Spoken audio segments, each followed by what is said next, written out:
भाई इंसान अपनी गाड़ी की सर्विस करवाना भी नहीं भूलता, अपने घर की साफ सफाई करना भी नहीं भूलता, यहाँ तक कि अपने जूतों तक की सफाई करना भी नहीं भूलता। लेकिन अपने शरीर की सफाई वो कब करता है? आप सोच रहे होंगे कि भाई हम नहाते धोते तो रोज हैं, तो सफाई तो हो ही जाती है। मैं बाहर की सफाई की बात नहीं कर रहा, मैं भीतर की सफाई की बात कर रहा हूँ, पेट की सफाई की बात कर रहा हूँ। भाई वाघ भट्ट जी ने आयुर्वेदा में लिखा है कि 99% बीमारियां पेट से पैदा होती हैं। चलिए पहले ये समझ लेते हैं कि हमारे पेट से बीमारियां पैदा कैसे होती हैं, और तभी हम समझ पाएंगे कि फिर उस पेट को साफ कैसे करना है। आपको ऐसे बहुत सारे लोग दिखेंगे जो अपनी बीमारियों के कारण दुखी रहते हैं, डॉक्टरों के पास घूमते रहते हैं, किसी वैद्य के पास जाते रहते हैं, और फिर उनका जीवन दवाइयों के सहारे चलने लगता है। और ये भी हकीकत है कि उन दवाइयों से उन्हें कुछ देर के लिए तो आराम हो जाता है, लेकिन उस बीमारी की जड़ कभी नहीं जाती। और जैसे ही वो दवाई लेना छोड़ते हैं तो दर्द फिर से उनको परेशान करने लग जाता है। भाई कितने ही लोग आपने देखे होंगे, और वास्तविकता में तो आपके परिवार में भी ऐसे लोग होंगे। किसी के हाथ में दर्द होता है, किसी के घुटनों में दर्द होता है, किसी के पैर में दर्द होता है, और किसी के डायबिटीज है, किसी का लीवर खराब है, किसी को पथरी है। लेकिन समझने की बात यह है कि जिस तरह एक बीज से एक पेड़ बनता है, उसी तरह हमारे पेट में जमा गंदगी से ही इन सारी बीमारियों का जन्म होता है। भाई ये तो हम सभी जानते हैं कि फलों और कच्ची सब्जियों को पचने में तकरीबन 2 से 3 घंटे लगते हैं। वहीं पर अगर हम अनाज की बात करें, जैसे गेहूं या फिर कोई और अनाज, तो उसको पचने में 5 से 6 घंटे लगते हैं। लेकिन अगर हम बात करें मांस या मछली या फिर नॉन वेज की, तो उसको पचने में 15 से 20 घंटे लग जाते हैं। अब जो हम खाते हैं वो किस तरह गंदगी के रूप में हमारे शरीर में जमा हो जाता है, ये बड़े ध्यान से समझना।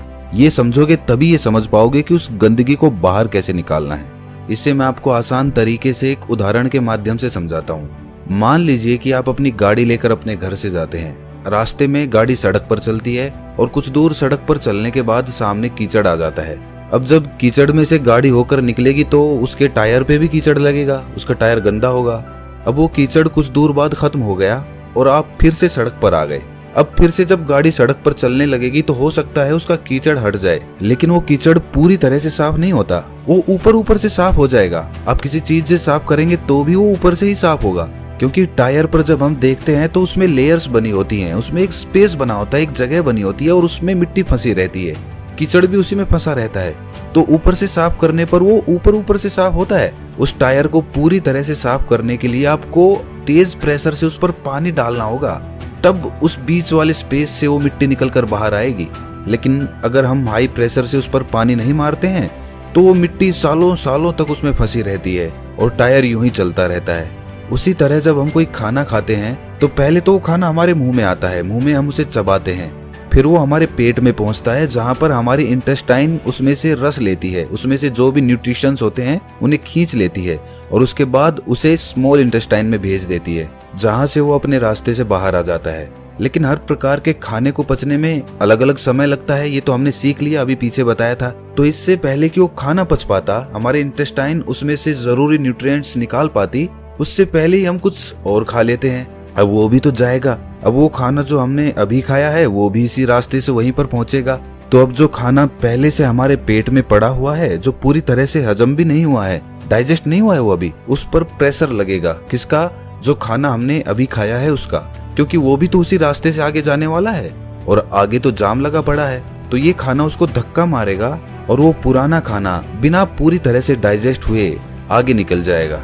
लेकिन जब ये हाफ डाइजेस्टेड खाना बिना पूरी तरह से हजम हुए आगे बढ़ जाता है तो ये पीछे छोड़ जाता है बैक्टीरियाज के भंडार। बहुत सारे बैक्टीरियाज होते हैं जो पीछे छूट जाते हैं, और ये बैक्टीरियाज हमारे इंटेस्टाइन से, यानी कि हमारे पेट की, हमारे स्टमक की जो इनर वॉल्स होती हैं उनसे चिपक जाते हैं, चिपट जाते हैं। उसी तरह जैसे वो कीचड़ उस गाड़ी के पहिए पर लगा था, ठीक उसी प्रकार अब हमारी इंटेस्टाइन तो खाने से न्यूट्रिशंस खींचने के लिए बनी है। तो जब हमारी इंटेस्टाइन खाने से न्यूट्रिशंस खींचती है और शरीर के दूसरे अंगों में उन्हें पहुंचाती है, तो उन न्यूट्रिशंस के साथ ये बैक्टीरियाज जो पहले से ही हमारे इंटेस्टाइन से चिपके हुए थे, ये भी खून के साथ अलग अलग अंगों में पहुंच जाते हैं। जब ये बैक्टीरिया वाला खून हमारे शरीर के अलग अलग अंगों पर पहुंचता है तो अलग अलग प्रकार की बीमारी पैदा होती है। जैसे जब ये लीवर में पहुंचेगा तो वहां पर पथरी बनने के चांसेस रहेंगे, जब ये दिल के पास पहुंचेगा तो दिल का दौरा पड़ने के चांसेस रहेंगे, और जब ये मस्तिष्क में पहुंचेगा तो ये दिमाग की बीमारी पैदा कर देगा, और इसी प्रकार जहां भी ये पहुंचेगा, जोड़ों में पहुंचेगा तो जोड़ों का दर्द पैदा करेगा। तो इसीलिए समय समय पर हमें अपने पेट की सफाई करते रहना चाहिए ताकि हमारे इंटेस्टाइन में वो बैक्टीरिया जमा ना होने पाए। चलिए मैं आपसे पूछता हूँ कि घर की सफाई करने के लिए सबसे पहला स्टेप क्या होता है? भाई कॉमन सेंस की बात है कि अगर हमें अपने कमरे की सफाई करनी है तो हमें कमरे को खाली करना होगा। अगर फर्श साफ करनी है तो फर्नीचर को बाहर निकालना पड़ेगा। उसी तरह से हमें भी अपने पेट की सफाई करने के लिए ऐसे ही शुरुआत करनी चाहिए। अगर हम अपनी पूरी बॉडी को डिटॉक्स करना चाहते हैं तो सबसे पहले तो हमें अपने पेट को साफ करना होगा, जहां से सारी बॉडी में बैक्टीरिया सप्लाई हो रहे हैं। तो इसका सबसे अच्छा, सबसे पहला और सबसे आसान तरीका है व्रत करना, फास्टिंग करना चालू करिए। फास्टिंग करने से हमारा पेट खाली होगा, और जब हमारा पेट खाली होगा तभी तो हम उसकी सफाई कर पाएंगे। अब देखिए, फास्टिंग करना कुछ लोगों को बहुत डिफिकल्ट लगता है, बहुत कठिन भी होता भी है। जो लोग फास्टिंग कर सकते हैं वो फास्टिंग करें, हफ्ते में किसी दिन कर लें या महीने में कर लें। और फास्टिंग करें तो पानी, जूस या फिर कोई फल इत्यादि ही खाएं, क्योंकि तभी तो वो फास्टिंग होगी। और जिन लोगों को ये कठिन लगता है कि भाई वो भूखे नहीं रह सकते, फलों से उनका पेट नहीं भरता है, तो ऐसे लोग हल्का खाना खा सकते हैं, जैसे खिचड़ी खा ली।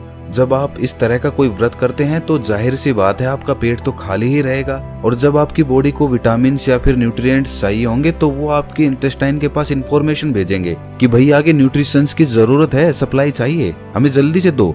और इंटेस्टाइन के पास तो कुछ है ही नहीं, वो देगा क्या? तो जो बैक्टीरियाज इंटेस्टाइन पे पहले से चिपके होते हैं, खून उन्हीं को लेकर उन अंगों के पास पहुंच जाता है, और इस तरीके से वो इंटेस्टाइन यानी कि हमारे पेट की वो इनर वॉल्स साफ हो जाती हैं, उन पर से बैक्टीरिया हट जाता है। लेकिन अब वो बैक्टीरियाज हमारे खून में मौजूद हैं, तो अपने खून में से वो बैक्टीरियाज निकालने के लिए आपको पसीने निकालने चाहिए। आप जितने पसीने निकालेंगे उतना ही आपका खून डिटॉक्स होता जाएगा। जो हमारी स्किन में छोटे छोटे पोर्स होते हैं ना, जहां से पसीना बाहर आता है, तो उस पसीने के साथ जो हमारे खून में जो अनवांटेड मटेरियल्स होते हैं वो भी बाहर आ जाते हैं। लेकिन एक बात सच बताना, आप में से बहुत सारे लोग ना सोचते तो होंगे कि कल से हम अच्छा रूटीन बनाएंगे, डेली एक्सरसाइज करेंगे, अच्छा खाना खाएंगे और अपने शरीर का ख्याल रखेंगे। लेकिन अगली सुबह आते ही आप भूल जाते हो, फिर से वही रूटीन, फिर से लेट उठना, फिर से ऑफिस में जाना, और फिर से आकर उसी तरह से रात में लेट सोना। देखिए, इसमें गलती इंसान की नहीं होती, इंसान का रूटीन ही ऐसा हो गया है। वो कभी रात की ड्यूटी करता है तो कभी दिन की ड्यूटी करता है, तो इस तरीके से उसका कोई रूटीन फिक्स हो ही नहीं पाता, और वो अंदर ही अंदर अपने मन में निराश होता चला जाता है। भाई किस तरह से एक्सरसाइज स्टार्ट करोगे? टाइम तो मिलता ही नहीं तुम्हें, कैसे अपना ख्याल रखोगे बताओ मुझे। तो दोस्त, इसके लिए विकल्प होते हैं। अगर तुम ध्यान से सोचोगे, दिमाग लगाओगे, तो तुम्हें ऐसे तरीके मिल जाएंगे।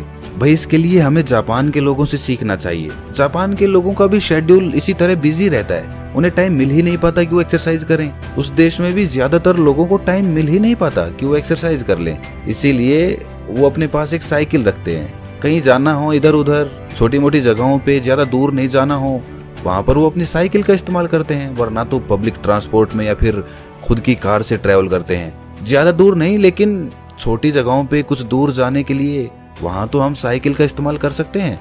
इससे हमारी थाइज में जो पेल्विक मसल्स होती है ना, उन पे बहुत अच्छा काम होता है। साथ में हमारा पसीना भी निकलता है, तो उससे हमारी बॉडी भी डिटॉक्स हो जाती है, और इसके साथ ही कोई पोल्यूशन भी नहीं होता, प्रदूषण से भी हम बचे रह जाते हैं। अगर साइकिलिंग करने में इंटरेस्टेड नहीं हो तो फिर डांस कर लो या फिर रनिंग कर लो, जिस तरीके से भी हो, बस अपने शरीर से पसीना निकालो ताकि आपके जो पोर्स है ना स्किन के, वो एकदम क्लियर हो जाए। होता है उनको जल्दी पकाने के लिए या फिर उन पर कोई रोग ना लग जाए, इसलिए उन पर दवाइयों का छिड़काव किया जाता है। और जब हम उन फल और सब्जियों को खाते हैं तो वो पेस्टिसाइड्स हमारे अंदर, हमारी बॉडी में एंटर कर जाते हैं। तो उन पेस्टिसाइड्स की वजह से हमारे अंदर बहुत सारे बैक्टीरियाज पैदा होते हैं, जिनसे बहुत सारी बीमारियां पैदा होती है। और सबसे बड़ी बीमारी जो उससे पैदा होती है वो होती है कॉन्स्टिपेशन की। कुछ लोगों को हमेशा कॉन्स्टिपेशन रहता है, वो जब भी सुबह बाथरूम में जाते हैं तो उनका पेट अच्छे से साफ ही नहीं होता। इसकी वजह से वो पूरे दिन परेशान रहते हैं, स्ट्रेस में रहते हैं, कुछ भी अच्छा नहीं लगता, कुछ खाने का मन नहीं करता, भूख नहीं लगती। तो उन लोगों के लिए त्रिफला चूर्ण सबसे अच्छी औषधि मानी जाती है। त्रिफला के नाम से ही पता चलता है कि ये 3 फलों से मिलकर बना होता है। आंवला और हरड़ त्रिफला चूर्ण के मेन कंपोनेंट्स होते हैं। आंवला में विटामिन सी होता है, फाइबर होता है, और वहीं पर हरड़ एक बहुत अच्छा एंटीबैक्टीरियल होता है। जिस दिन आप सुबह सुबह नींबू पानी नहीं पीने वाले, उस दिन आप त्रिफला चूर्ण का सेवन करें। एक छोटी चम्मच अच्छे से गुनगुने पानी में मिलाकर पी जाओ। उसके बाद देखना क्या कमाल होता है, खाना अच्छे से डाइजेस्ट होगा। सुबह पेट इतने अच्छे से खाली होगा कि पूरा दिन हल्का हल्का महसूस करोगे। और इसे भी रोज लेने की जरूरत नहीं है भाई। एक हफ्ता आपने नींबू का पानी ले लिया, फिर किसी दूसरे हफ्ते आपने त्रिफला चूर्ण का सेवन कर लिया। इस तरह अल्टरनेट तरीके से इनका इस्तेमाल करना है। कहीं पता चले कि आप नींबू पानी भी पी रहे हैं और साथ में त्रिफला चूर्ण का भी सेवन कर रहे हैं। ऐसा मत करना।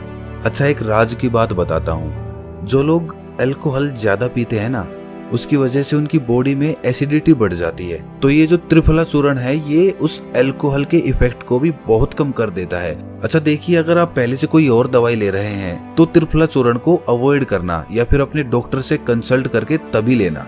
अच्छा, एक और बहुत अच्छा तरीका होता है बॉडी को डिटॉक्स करने का, और वो है कि खाने से पहले फ्रूट्स या फिर सैलेड खा लो अच्छे से पेट भर के। उससे क्या होता है कि फलों में और सलाद में ना फाइबर होते हैं बहुत अच्छी मात्रा में। जब वो फाइबर हमारी बॉडी में पहुंचते हैं तो वो ल्यूब्रिकेशन पैदा करते हैं, जिस ल्यूब्रिकेशन की वजह से जो हम खाना खाते हैं वो कहीं पर अटकता नहीं है, वो आसानी से नीचे चला जाता है। और खाना कभी भी पूरा पेट भर के मत खाना। खाना हमेशा 80% के लगभग ही खाना चाहिए। 20% जगह पेट में खाली रहनी चाहिए। ये सारे तरीके आपकी बॉडी को पूरी तरह से डिटॉक्स कर देंगे। इनमें से कुछ तरीके थोड़े आसान हैं तो कुछ तरीके थोड़े कठिन हैं। आप अपनी सुविधा के अनुसार कोई भी तरीका अपना सकते हैं, लेकिन ये सारे तरीके बॉडी को डिटॉक्स करने के लिए हैं। माइंड को डिटॉक्स करने के लिए कुछ अलग तरीके होते हैं। अगर इस वीडियो में हम डिस्कस करेंगे तो ये वीडियो बहुत लंबी हो जाएगी, लेकिन आप ये जान लीजिए कि जितना जरूरी बॉडी को डिटॉक्स करना है, उससे कहीं ज्यादा जरूरी माइंड को डिटॉक्स करना होता है। क्योंकि हमारे माइंड में ना बहुत सारा स्ट्रेस है, बहुत एंजाइटी है, बहुत सारे डर है, फियर है, ईर्ष्या है, जलन है, द्वेष है, पता नहीं किस किस तरह के इमोशंस हमारे दिमाग के अंदर भरे पड़े हैं, जो कभी खाली ही नहीं होते, जो वहीं पर अटके रह जाते हैं और हमें हमेशा परेशान करते रहते हैं, नई नई बीमारियों को पैदा करते रहते हैं। उससे मानसिक बीमारियां बहुत सारी पैदा होती हैं। डिप्रेशन हो जाता है, हमेशा दुखी रहना, खोया खोया रहना, समाज से कटके रहना, किसी से मिलना जुलना नहीं, कॉन्फिडेंस कम हो जाना, अपने एक्सप्रेशन दूसरों के सामने एक्सप्रेस ना कर पाना, ये सारी प्रॉब्लम्स माइंड डिटॉक्स